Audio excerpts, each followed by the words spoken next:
4 ஆண்டு காலம் மக்களுக்கு எதுவும் செய்யாத ஸ்டாலின் தேர்தல் வரவிருக்கும் காரணத்தினால் ஓட்டு வேண்டும் என்பதால் அனைத்து திட்டங்களையும் தருவேன் என கூறுவார். மேலும் ஆளுக்கு ஒரு பொண்டாட்டி கூட தருவேன் என்று கூட கூறுவார் என அதிமுக முன்னாள் அமைச்சர் சி.வி. சண்முகம் சர்ச்சையை பேசியது தற்போது பரபரப்பையும் அதிர்ச்சியும் ஏற்படுத்தியுள்ளது.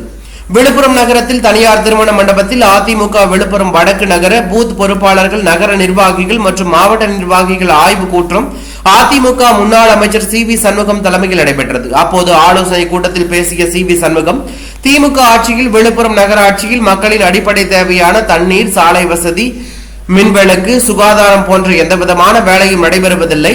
திமுக ஆட்சியில் கிட்னி திருட்டு நடைபெற்றுக் கொண்டு இருக்கிறது எனவும், எனவே திமுக நடத்தும் முகாம்களுக்கு செல்லாதீர்கள், அவர்கள் உடல் உறுப்புகளை திருடி சென்று விடுவார்கள், அப்படித்தான் இந்த ஆட்சி நடந்து கொண்டு இருக்கிறது.